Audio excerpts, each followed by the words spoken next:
मेरे प्यारे योद्धाओं, आशा है आप पढ़ाई को गर्दा उड़ा रहे होंगे। गर्दा उड़ाने का मतलब एकदम तन्मयता से पढ़ रहे होंगे। एक चीज़ बात और मैं बताना चाह रहा हूँ कि कल देखा कि जो मैं इससे रिलेटेड वीडियो बनाया था, अच्छा रिस्पांस मिला था।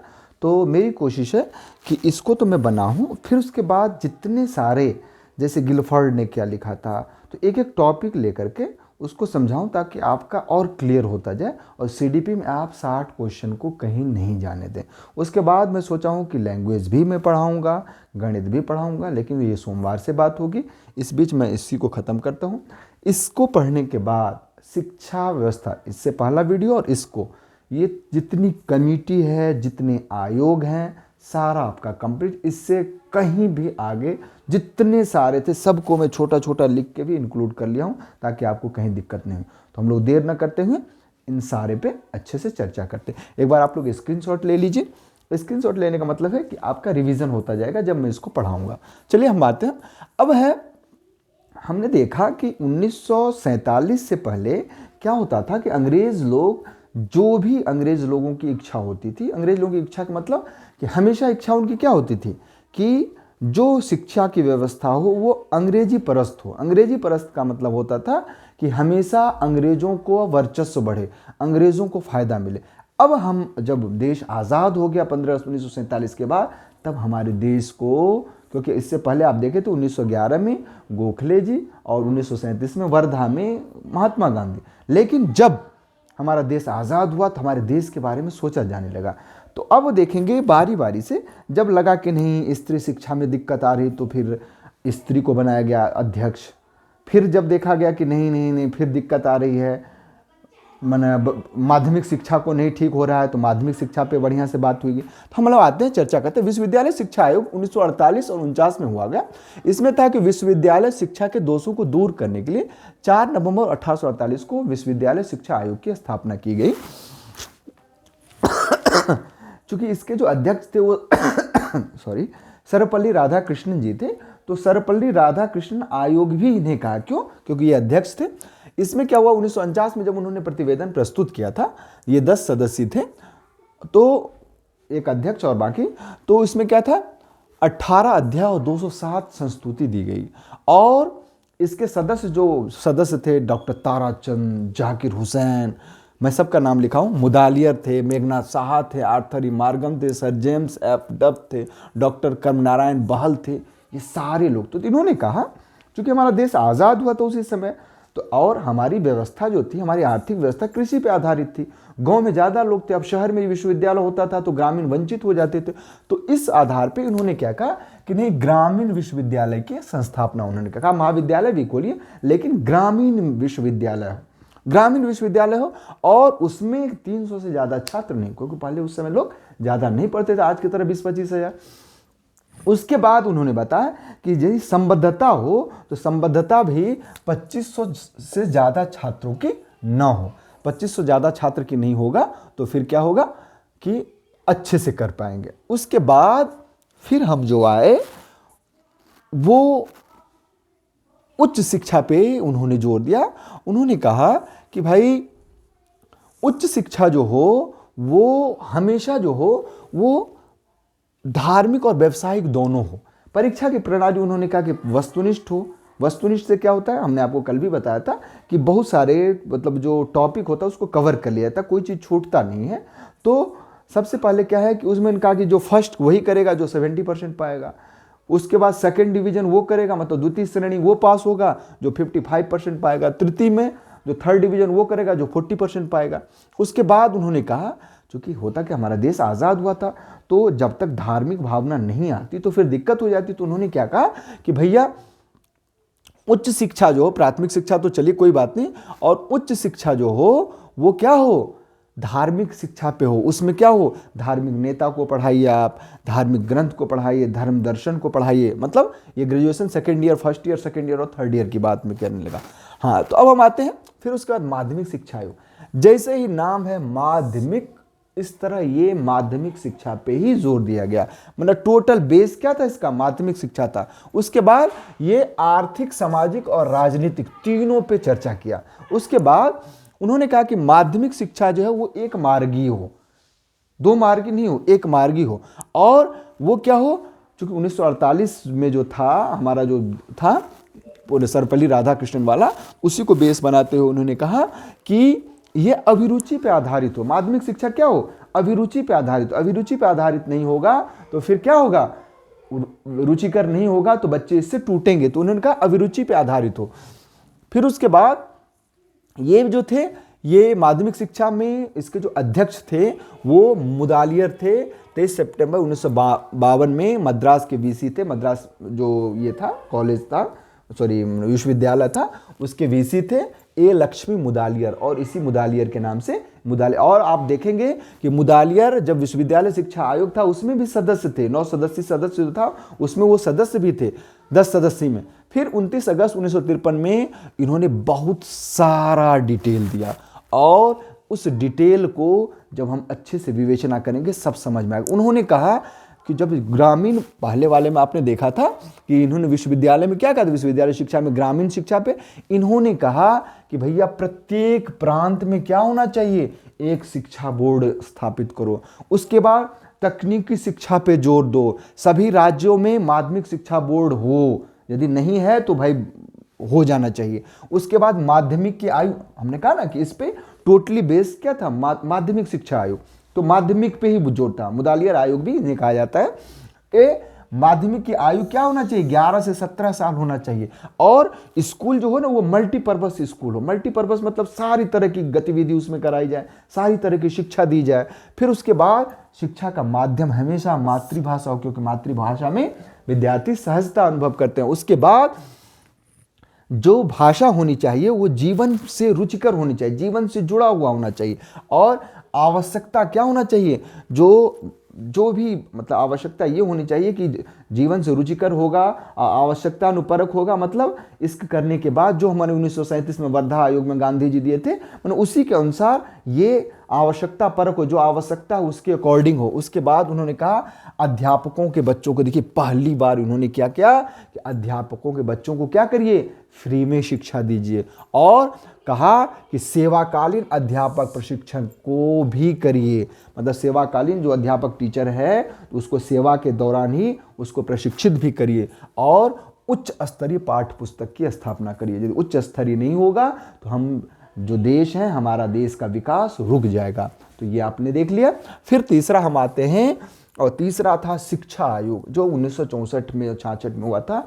ये बहुत ही विद्वान आदमी थे, इनका नाम था दौलत सिंह। ये उस समय यूजीसी के चेयरमैन थे, यूनिवर्सिटी ग्रांट कमीशन, विश्वविद्यालय अनुदान आयोग।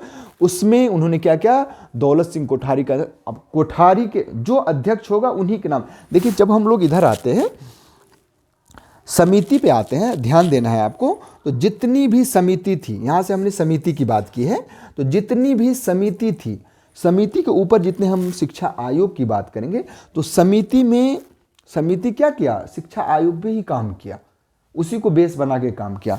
और अब जब हम लोग पढ़ेंगे तो आप देखेंगे अभी भी उसको पूर्णतः फॉलो नहीं किया जा रहा है। जो हमारी पुरानी कब का यशपाल समिति था 92-93 का, और अभी भी उसको 100% फॉलो नहीं किया जाता है। अभी तो एनईपी आ गई है, एनईपी भी हम लोग चर्चा करेंगे। अब जितने शैक्षिक में 1986 वाला हो, 64 वाला हो, फिर उसके बाद 2020 वाला हो, सब पे एक वीडियो में मैं सारे पे चर्चा कर लूँगा। चलिए हम इस पे आते हैं। तो फिर से मैं दोहरा, माध्यमिक शिक्षा में क्या हुआ, उसको स्तर क्या बनाया गया, उसको बेस क्या था, माध्यमिक शिक्षा का उन्नयन करना।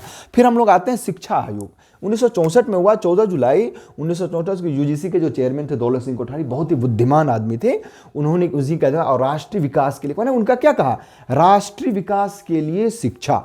उनका शीर्षक क्या था, राष्ट्रीय विकास के लिए शिक्षा। राष्ट्रीय विकास की शिक्षा में 17 सदस्य। और एक अच्छी बात क्या थी, ये खुद बुद्धिमान होते हुए भी 6 देशों से, मतलब अपने इस आयोग में, शिक्षा आयोग में 6 देशों के जो बड़े बड़े एजुकेशनिस्ट थे, मतलब बड़े बड़े शिक्षाविद थे, उनको बुलाया। इसमें मैं नाम नहीं लिखूंगा, नाम नहीं लिखा इसलिए क्योंकि भर जाता। फिर उसके बाद 6 देशों के विशेषज्ञ थे, और इसके सचिव जो थे जेपी नायक थे। 673 पेज में इसमें उन्होंने क्या, और इसको कहा जाता है, जितने भी टीचर हैं इसको टीचिंग के लिए, मतलब टीचिंग स्टाफ के लिए मैग्ना कार्टा कहा जाता है। मतलब टीचर अध्यापक के लिए महाधिकार पत्र, मैग्ना कार्टा कहते हैं उसको। ये क्या था, राष्ट्र तथा समाज के लिए शिक्षा हो। मतलब उसका जो ये था, हमेशा लोग सुझाव देता था, अब उस पर अनुकरण करे या न करे वो बात की बात थी। तो शिक्षा का उद्देश्य क्या होना चाहिए? राष्ट्र तथा समाज के लिए। अध्यापकों को वेतन समय से दिया जाना चाहिए। फिर उन्होंने कहा था त्रिभाषा सूत्र, मतलब हिंदी होनी ही चाहिए, संस्कृत, अंग्रेजी या उर्दू, इसमें कोई 3 भाषा आप चुनेंगे। अब तो संस्कृत को भी अनिवार्य कर, पहले एक जर्मन भाषा करता था जब सीबीएसई में हम लोग पढ़ते थे, तो उसके दौरान फिर हम देखिए क्या है उसमें उन्होंने कहा था शिक्षा 2 तरह का, एक है प्राथमिक शिक्षा, प्राथमिक में सारा पूर्व प्राथमिक, निम्न प्राथमिक, उच्च प्राथमिक, निम्न माध्यमिक, उच्च माध्यमिक, और उसके बाद उच्च शिक्षा। फिर उसके बाद उन्होंने कहा विज्ञान तथा प्रौद्योगिकी में सुधार होना चाहिए। यदि विज्ञान और प्रौद्योगिकी में सुधार नहीं होगा तो हम लोग क्या हो जाएंगे? कुंठित हो जाएंगे। फिर उन्होंने आधुनिक भारतीय भाषा जितने उस पर विकास। फिर उन्होंने कहा कि जब तक हमारे अंदर नैतिकता नहीं आएगी हम लोग आगे नहीं बढ़ पाए। तो इन्होंने क्या क्या नैतिक शिक्षा पे भी बल दिया। फिर उन्होंने कहा हमारे समाज उद्देश्य क्या होना चाहिए? अब खूब हम पढ़ें और विदेश जाके अमेरिका में नासा में काम करें तो हमारे देश का क्या विकास होगा? केवल पैसा आएगा। जो बौद्धिक विकास है, जो हमारा बौद्धिक है, वो बौद्धिक पलायन नहीं होना चाहिए। इसलिए उन्होंने क्या कहा? समाज सेवा की बात की। फिर उन्होंने कहा विज्ञान को शिक्षा का ऐसा, मतलब शिक्षा का क्या मानना चाहिए? विज्ञान को शिक्षा का अभिन्न, शिक्षा और संस्कृति का अभिन्न अंग मानना चाहिए। उसके बाद फिर निम्न माध्यमिक स्तर पर जो लड़की और लड़के का अनुपात हो वो 1 से 3 तो हो ही, उच्चतर में 1-2 जरूर हो। उसके बाद उन्होंने कहा उच्च शिक्षा की गुणवत्ता हेतु डीन स्टूडेंट वेलफेयर का भी स्थापना करे, ताकि वो बच्चों की सुख दुख को समझे, उनकी बातों को समझे। फिर उन्होंने कहा कि शिक्षक प्रशिक्षण के लिए state board of teacher education की स्थापना करिए।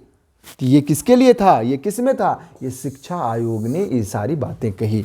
अब हम लोग आते हैं जितनी, यही हमारा था एक विश्वविद्यालय शिक्षा आयोग जिसे सर्वपल्ली राधाकृष्णन आयोग भी कहते हैं, एक माध्यमिक शिक्षा आयोग जिसे क्या कहते हैं?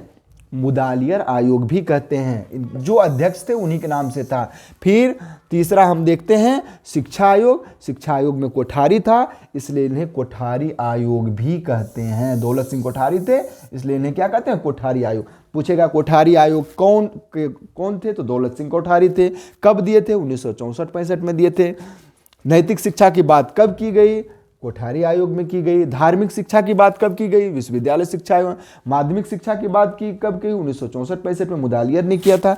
अब हम आते हैं जितनी सारी हमारे अंदर समितियां थी जो उसके उन्नयन में जो मतलब ये थे, जो उन्होंने सुझाव दिया, जो हमारा आयोग बना, उसके आधार पे जो कमेटियां बनी, वही कमेटी पे हम लोग फिर से चर्चा करते हैं।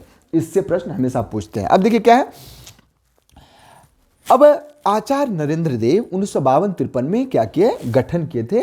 और ये गठन जो किए थे, गठन का उन्हें अध्यक्ष थे आचार्य नरेंद्र देव, बहुत ही बड़े शिक्षाविद थे। और उन्होंने जो ये शिक्षा किया था वो शिक्षा विभाग उत्तर प्रदेश इसकी स्थापना किया था, गठन किया था। और इनका नाम था माध्यमिक शिक्षा पुनर्गठन समिति। इस मतलब जो आचार्य नरेंद्र देव समिति का नाम क्या था? माध्यमिक शिक्षा पुनर्गठन समिति। इनका उद्देश्य था माध्यमिक शिक्षा का उन्नयन। अब देखिए माध्यमिक शिक्षा हमारा इधर भी उन्नयन 1952-53 में हुआ था, लेकिन जब नहीं हुआ तो क्या होगा? कमेटी बनेगी, भैया किस तरह की दिक्कत हो रही है। क्योंकि आप देखे हैं जब 1911 में गोखले ने क्या कहा था कि भैया हर एक साल हमारा समीक्षा होना चाहिए कि हमारी पढ़ाई, हमारा जो ये कैरिकुलम है क्या वो उस स्तर का है, क्या बच्चों का के उन्नयन में सहायक है। तो जब हमारा इतने सारे आयोग हुए तो उसकी समीक्षा के लिए कमेटियां बनी। तो ये क्या था? जो आचार्य नरेंद्र कमेटी थी उनमें क्या कहा? माध्यमिक शिक्षा का उन्नयन और संस्कृत को हिंदी के बराबर और साथ ही अनिवार्य होना चाहिए, तकनीकी शिक्षा निःशुल्क हो, ये सब सारा सुझाव दिया था कि ये जो कमेटी है इसके अनुसार ये होना चाहिए। फिर मनोवैज्ञानिक परामर्श केंद्र खोलिए और छात्रों का संचयी अभिलेख। अब देखिए सब क्वेश्चन क्या आएगा? छात्रों का संचयी अभिलेख कब से शुरू किया गया? तो कब से किया गया? 1952 में आचार्य नरेंद्र देव समिति के संस्तुति के आधार पर।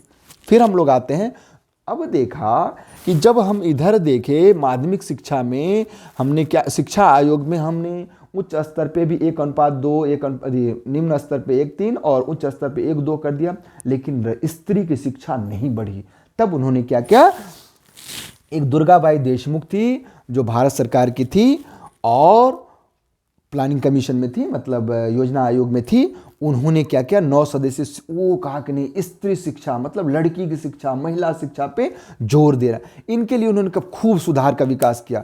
राष्ट्रीय और राष्ट्रीय स्तर पे भी राष्ट्रीय महिला शिक्षा परिषद और राज्य स्तर पे राज्य महिला शिक्षा परिषद की स्थापना की। उसके बाद उन्होंने कहा कि सह शिक्षा विद्यालय खोला जाए, मतलब जहां को एजुकेशन सिस्टम हो। को एजुकेशन की बात किसने की? दुर्गाबाई ने की।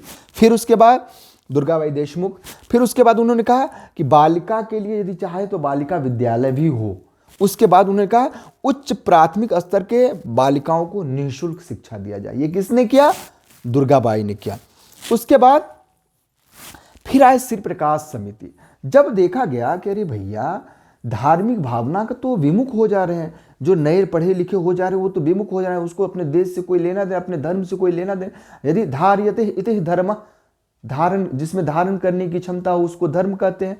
अब धारण ही नहीं हो रहा है, मतलब बच्चे धर्म से विमुख हो रहे हैं। तब आए एक धार्मिक आदमी, धार्मिक विद्वान आदमी, उनका नाम था श्री प्रकाश। और श्री प्रकाश समिति 1959 में ये क्या थे, गठन तो इनका भारत सरकार ने किया, इंडियन गवर्नमेंट ने किया। अध्यक्ष जो थे ये श्री प्रकाश जी थे। और उद्देश्य था धार्मिक व नैतिक शिक्षा का निवारण।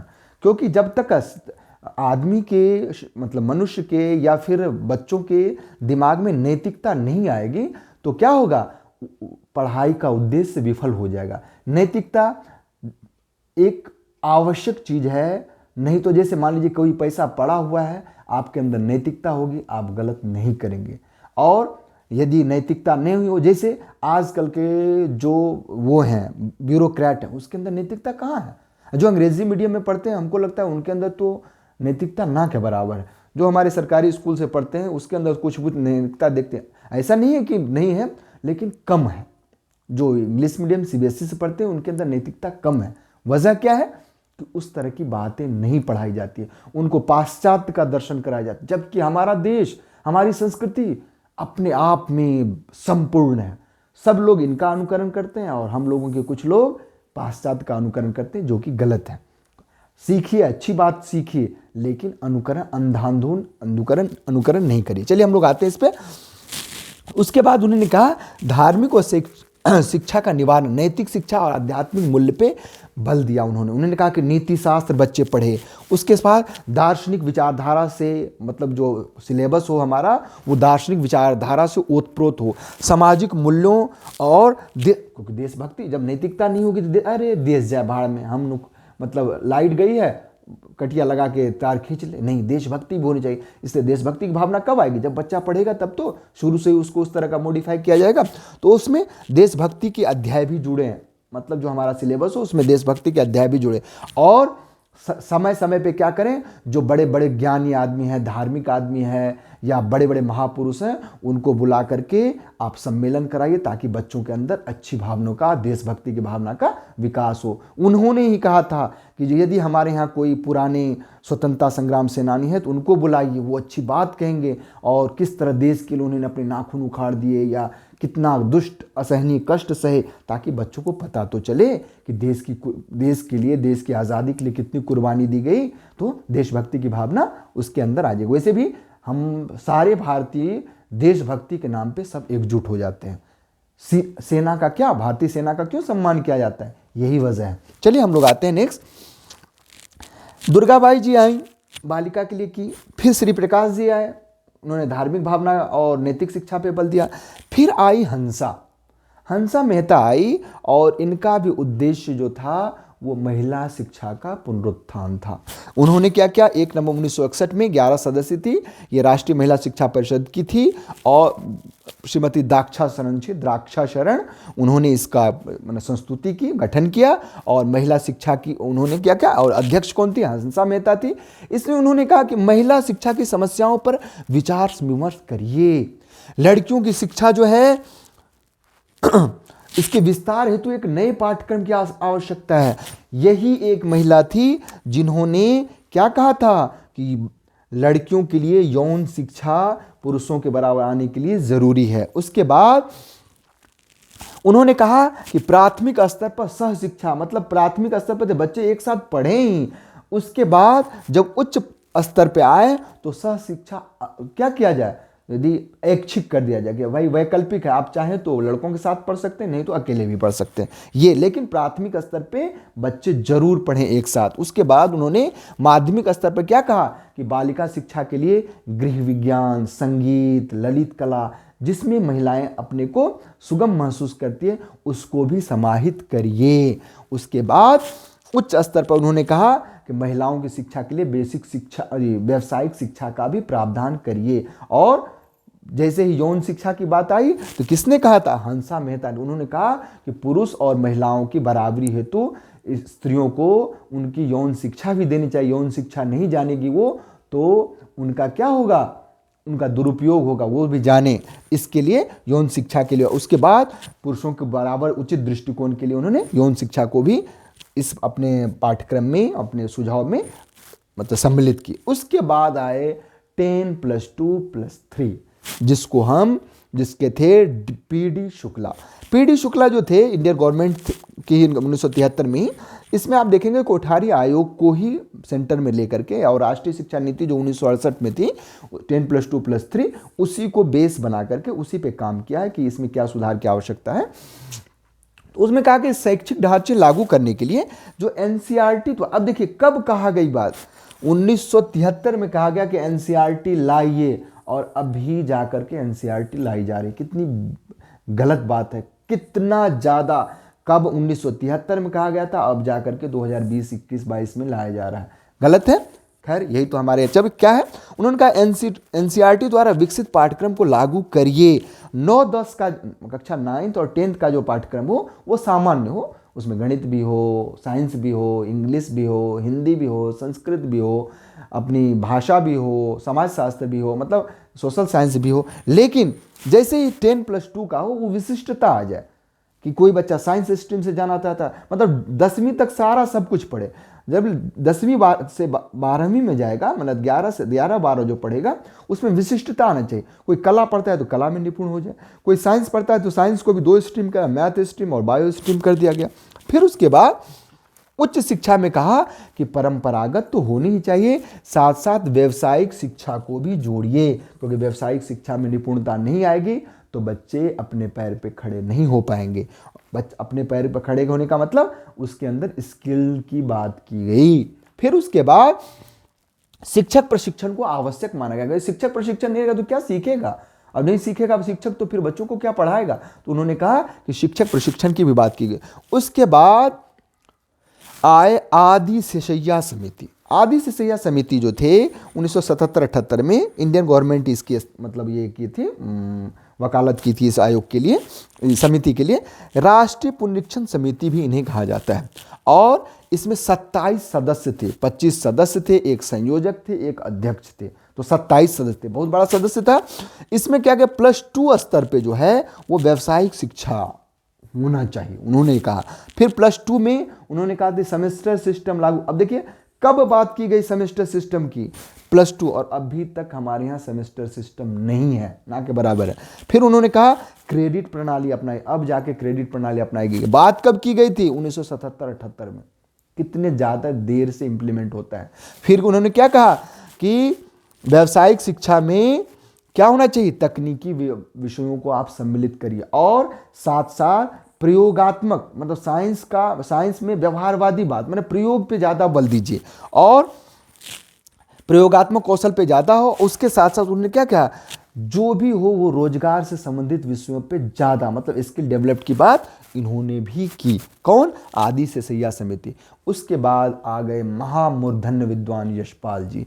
यशपाल समिति 1972-73 में जो इंडियन गवर्नमेंट था, ये जो थे मानव संसाधन विकास मंत्रालय से रिलेटेड थे, उसके अध्यक्ष थे, सदस्य, मैंने इनकी जो संकल्पना की गई थी जो यशपाल समिति की, वो मानव संसाधन विकास मंत्रालय से की गई। इसमें 8 सदस्य थे, और उसमें खास, अब देखिए ये बात कब आई, 1992-93 में, और अब जाके इम्प्लीमेंट हुआ है। कितनी बड़ी बात। उन्होंने कहा था, इनका उद्देश्य जो था, कहा था कि लर्निंग विदाउट बर्डन, मतलब बिना बोझ की परीक्षा। उन्होंने कहा था कि आप स्कूल में ही किताब रखने की व्यवस्था करिए। उन्होंने कहा था कि आप जो है बस्ते का बोझ, छोटे छोटे बच्चे हैं ऐसे करके झुक झुक के चल रहे हैं, ऐसे ऐसे करके, कितनी विसंगतियां हैं, कितनी बुरी बात है। ऐसे ही कम इसका यहाँ क्या नाम है इसका, cervical vertebra, thoracic vertebra, lumber vertebra, मतलब ल्यूम्बर और थोरेसिक सब एक सीध में ऐसे करके हो जाए,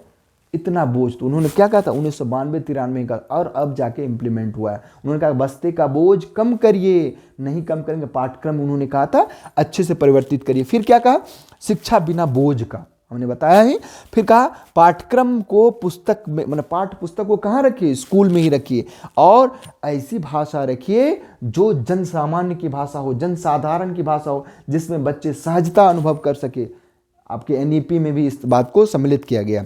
फिर उसके बाद उन्होंने कहा था प्रयोगात्मक पक्ष पे, ये भी कहे थे आदि से सैया भी, और उन्होंने कहा था प्रयोगशाला पे बल दीजिए, प्रयोगात्मक पक्ष पे ज़्यादा ध्यान दीजिए, और कक्षा का वातावरण अनुकूलित हो। मतलब यहाँ चाइल्ड सेंटर्ड की बात की गई, कक्षा का वातावरण अनुकूलित। वैसे नहीं आए सर जी लगे तोड़ने बच्चे को, तो जब तोड़ने लगेंगे डर गलत है। आप प्यार से जितनी बात समझा सकते हैं, डर से कभी नहीं समझा। ये मेरा व्यक्तिगत अनुभव है, बाकी किसी पुराने सर की ऐसी बात नहीं है। हमारे स्कूल में ही एक सर हैं, खूब पीटते हैं, और मैं हूँ कभी पीटता नहीं हूँ, और मैं अपनी बात चर्चा करूँगा तो एक वीडियो उसी पे बन जाएगा, कितने बच्चे चाहते हैं। खैर हम लोग इस पे आते हैं। तो जैसे ही प्रश्न आए लर्निंग विदाउट बर्डन किस समिति का था, तुरंत क्या कहेंगे, यशपाल समिति का। फिर उसे बस्ते पढ़ाई बिना बोझ के, इसका हिंदी हुआ, किस समिति का उद्बोधन था, यशपाल समिति का। पाठ्यक्रम की गुणवत्ता पे किसने बल दिया, यशपाल समिति दिया। ये सारी बातें हम लोगों ने कर लिए चर्चा। इसको एक बार फिर से मैं दोहरा देता हूं। 4 ही समितियां थी। विश्वविद्यालय शिक्षा आयोग था 3839, इसको राधा कृष्णन आयोग भी कहा जाता है। माध्यमिक शिक्षा आयोग, इसे मुदालियर आयोग भी कहा जाता है। शिक्षा आयोग, इसे क्या कहा जाता है, कोठारी आयोग भी कहा जाता है। उसके बाद 1 2 3 ही हुए। उसके बाद जो एजुकेशन कमेटी थी, आचार्य नरेंद्र देव समिति, बता ही दिया मैं, इसमें छात्रों की संचयी अभिलेख की बात की गई। दुर्गाबाई देशमुख, इन्होंने महिला शिक्षा पे बल दिया। फिर श्री प्रकाश जी धार्मिक शिक्षा पे बल दिए। श्री मतलब लक्ष्मी मतलब भगवान का बात करने लगा, याद रखने के लिए मैं कह रहा हूं। हंसा लड़की थी, तो हंसा क्या करेगी, स्त्री शिक्षा पे जोर देंगी। और इसके कौन थे, श्रीमती द्राक्षा शरण क्या थी, जो राष्ट्रीय महिला शिक्षा परिषद की अध्यक्ष थी, वो इसका उद्बोधन किया था। फिर 10+2+3 जो पीडी शुक्ला साहब थे, उन्होंने क्या, आदि से सैया थे, और यशपाल जी जो मूर्धन्य विद्वान थे वो। तो ये सारी बातें आज हम चर्चा कर ली। कल हम एक नए सब्जेक्ट के साथ, नए टॉपिक के साथ आते हैं, और जब तक संडे होता तब तक हम लोग इसी में पढ़ेंगे। अगले बार से मतलब मंडे से हम लोगों की सिस्टमेटिक पढ़ाई शुरू होगी। तब तक के लिए डू योर बेस्ट, लगे रहिए। जय हिंद, जय बच्चों।